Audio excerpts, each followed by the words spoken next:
नमस्कार मंडळी, मालवणी स्वादमध्ये तुमचं पुन्हा एकदा स्वागत. आज आपण करणार आहोत मका बटाटा पॅटीस. बाहेरून खमंग, आतून एकदम मऊ, चवीला एकदम झकास. साहित्य एकदम साधं आहे. उकडलेले मका आणि बटाटे एका भांड्यामध्ये घेतले. सर्वात आधी उकडलेले मका आणि बटाटे एकत्र करून मॅश करून घ्या. मका थोडा लालसर राहिला तर चव छान लागेल. आता त्यामध्ये आलं लसूण पेस्ट 1 चमचा, बारीक चिरलेली मिरची आणि बारीक चिरलेली कोथिंबीर. त्यानंतर थोडी हळद, धनेपूड, गरम मसाला, लाल तिखट आणि कांदा लसूण मसाला. हे सगळे मसाल्याचे पदार्थ टाकल्यानंतर 1 वाटी बेसन त्या मिश्रणाला एकजीव करून ठेवेल आणि त्यानंतर वरून चवीनुसार मीठ. हे सगळं साहित्य एकत्र करून घ्यायचं. थोडा हिंग टाका. हिंग हा पोटाला चांगला असतो. आता हे सगळं साहित्य एकत्र करून घ्या. बाजारात मके खूप येत असतात. मक्यापासून काय ना काय वेगवेगळे पदार्थ बनवत राहायचे. आता हाताला थोडं तेल लावा आणि ह्याचे असे गोल राऊंड करून तसे पॅटीस करून घ्या. आता पॅटीस करण्यासाठी वेगवेगळे साचे पण असतात, पण माझ्याकडे काही साचा नाही. मी आपलं गोलच आकार दिला आहे.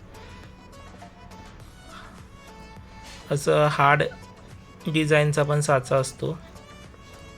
हे बघा, असे सगळे गोल करून घ्या.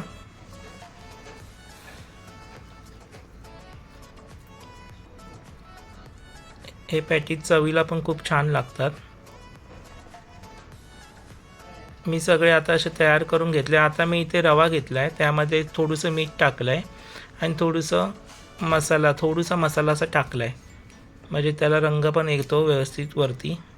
इथे तुम्ही बेडस्कम पण वापरू शकता, पण मी रवाच वापरला आहे वरती. तुम्हाला हवं तर ते वापरू शकता. आता सगळे रव्यामध्ये असे घोळून घ्यायचे.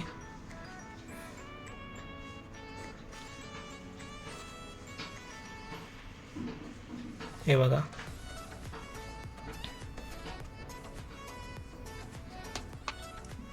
सगळे असे रव्यामध्ये झालेले आहेत. आता फ्राय करण्यासाठी तवा ठेवूया तापत. तवा तापला आहे. तेल टाकूया. थोडं तेल जास्त टाकू.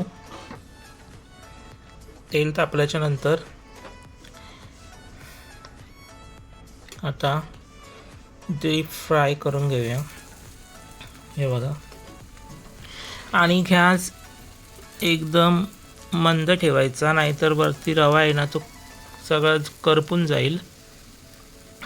कारण कमी ह्याच्यावर ते भाजायचे आहेत. वरती मग रवा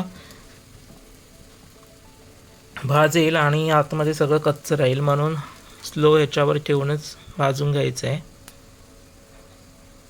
हे बघा, मध्ये मध्ये ते अशी फिरवायचे, म्हणजे दोन्ही साईडने असे ते आतून वगैरे चांगले भाजले जाणार.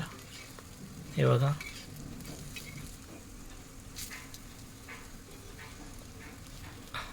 मच्छी फ्राय करतो तसाच प्रकार आहे.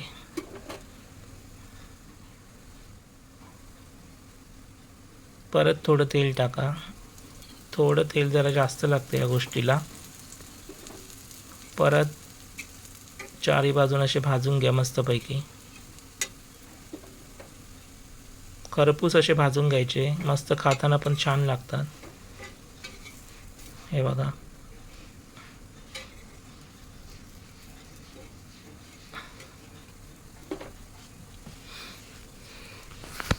आता हळूहळू ते तयारच होत आलेत. आता आपण टिश्यू पेपरवर काढू, म्हणजे ते ऑइल असेल तर टिश्यू पेपर सगळं खेचून घेईल. हे बघा, हे सगळे टिश्यू पेपरवर काढलेले आहेत. तर तुम्हाला ही रेसिपी आवडली तर करून बघा आणि चॅनलला लाईक, सबस्क्राईब, शेअर करायला विसरू नका आणि जरूर एकदा करून बघा ही रेसिपी आणि कमेंटमध्ये सांगा कशी झाली आहे.